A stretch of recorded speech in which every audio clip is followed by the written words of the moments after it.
Assalamualaikum warahmatullahi wabarakatuh. Nama saya Muhammad Firdaus bin Muhammad Senari, nombor matrik C21A1804. Hari ini saya akan menerangkan tentang pengenalan. Berdasarkan pengenalan tugasan ini, saya akan menerangkan tentang pembelajaran atas talian. Pembelajaran atas talian adalah sesuatu perkara yang tidak asing lagi bagi pelajar semenjak COVID-19 melanda Malaysia. Pembelajaran atas talian membawa maksud pembelajaran secara alam maya yang menggunakan teknologi seperti komputer, laptop, telefon dan sewaktu dengannya. Pembelajaran sering disampaikan melalui Google Meet, Zoom, WhatsApp maupun Telegram. Pembelajaran atas talian berlaku akibat daripada penutupan sekolah dan universiti bagi elakkan wabak penyakit berjangkit seperti COVID-19 ini. Hal ini telah memberikan cabaran baru kepada para guru dan para pelajar. Oleh itu, terdapat beberapa cabaran yang perlu dihadapi oleh pelajar. Hal ini sekaligus menjejaskan sistem pendidikan kebangsaan. COVID-19 melanda dunia, para pelajar dan tenaga pengajar mengalami kesukaran dalam melaksanakan PDPR secara bersemuka. Hal ini kerana terdapat segelintir pelajar tidak mempunyai alat peranti kerana kurang berkemampuan. Disebabkan itu, sesetengah ibu bapa tidak mampu membelikan alat peranti atas faktor kekangan keuangan dan tanggungan yang ramai. Oleh itu, ibu bapa perlu mengambil inisiatif agar pelajaran anak-anak tidak terganggu. Selain itu, cabaran yang dihadapi oleh pelajar ialah suasana yang tidak kondusif. Bagi mereka yang terdiri daripada keluarga yang berkemampuan, mereka mempunyai bilik sendiri yang cukup selesa dan tiada sebarang gangguan untuk belajar. Tetapi, bagi mereka yang terdiri daripada keluarga yang kurang berkemampuan, segelintir dari mereka mempunyai bilik tetapi harus berkongsi antara satu sama lain. Mereka terpaksa belajar di tempat yang bising dan sempit seperti di ruang tamu. Ini mengakibatkan pelajar tersebut tidak dapat memahami apa yang disampaikan oleh guru mereka. Seterusnya, kemahiran guru dalam menggunakan teknologi digital. Pada zaman yang serba moden ini, setiap guru seharusnya bijak dalam menggunakan teknologi seperti Google Meet, Webex dan sebagainya. Walaupun begitu, tidak semua guru atau pensyarah yang pandai menggunakan platform ini.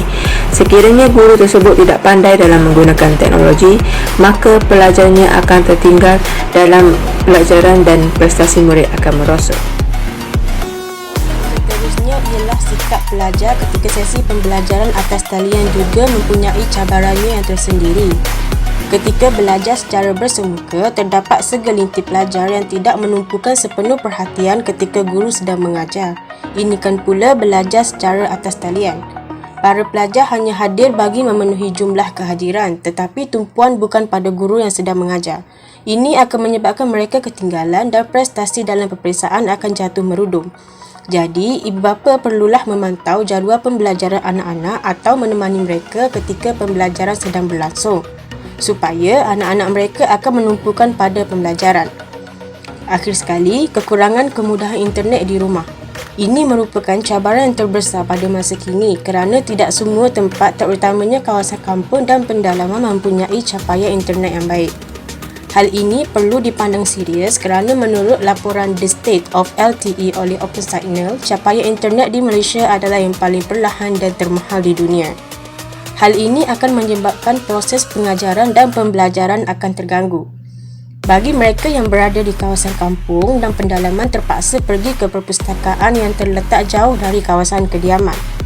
Hal ini telah menyebabkan pelajar atau guru akan terlambat memasuki kelas. Bagi mengatasi masalah ini, semua pihak perlu berganding agar sistem pendidikan negara teruskan di penjuru dunia. Antara cadangan yang dikemukakan ialah menyediakan tempat isolasi untuk anak-anak. Ibu bapa seharusnya menyediakan satu tempat khas untuk anak-anak mereka belajar supaya mereka dapat belajar dengan tenang.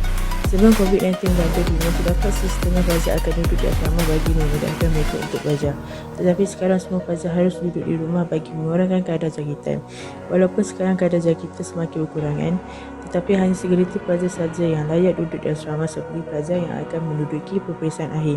Oleh itu, ibu bapa haruslah menyediakan sebuah bilik belajar untuk anak-anak walaupun tidak besar tetapi cukup untuk memberi keselesaan buat mereka. Sekiranya ibu bapa tidak mampu untuk menyediakan bilik, ibu bapa boleh membawa anak-anak pergi ke perpustakaan yang berdekatan dengan rumah. Sekiranya perpustakaan jauh dari rumah, ibu bapa juga boleh menyediakan tempat yang selesa dan tidak terubusnya agar proses pembelajaran anak-anak tidak terganggu. Seterusnya adalah menambah baik kemudahan internet.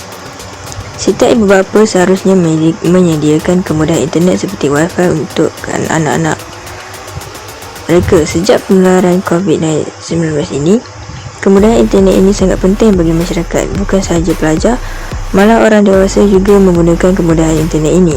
Selain itu, pihak kerajaan juga haruslah menambah baik kemudahan internet. Hal ini demikian kerana bagi pelajar di kawasan kampung dan kawasan pedalaman, kemudahan internet mereka sangat tidak memberangsangkan. Ini akan menyebabkan mereka sukar untuk menyertai kelas yang diadakan oleh guru-guru mereka. Oleh itu, bagi mengatasi masalah ini, ibu bapa haruslah menyediakan kemudahan internet dan pihak kerajaan perlu menambah baik kemudahan internet terutamanya di kawasan kampung dan pedalaman agar mereka dapat belajar tanpa sebarang gangguan. Jalan penyelesaian yang terakhir ialah para pelajar perlulah belajar untuk menguruskan masa mereka dengan baik. Lebih-lebih lagi, semenjak berlangsungnya PKP, masa urusan peribadi dan sesi kelas akan lebih susah untuk dibahagikan. Sebagai contoh, para pelajar boleh cuba untuk membuat jadual pembahagian waktu untuk membantu mereka menguruskan masa dengan lebih baik. Sebagai rumusan, perubahan drastik suasana pembelajaran secara atas talian, lebih-lebih lagi semenjak berlakunya pandemik COVID-19 ini, amat susah untuk diadaptasi dengan mudah. Berbagai jenis cabaran-cabaran baru seperti ketiadaan peranti, suasana yang kurang kondusif, kemahiran guru dalam menggunakan teknologi digital dan sebagainya perlu dihadapi oleh para pelajar dan tenaga pelajar sebelum dapat mencapai sesi pembelajaran yang lebih sistematik menepati situasi kini. Perkara sedemikian amatlah penting untuk dititikberatkan kerana isu cabaran semasa pembelajaran atas talian ini boleh memberi tekanan serius kepada masa depan para pelajar dan seterusnya masa depan negara.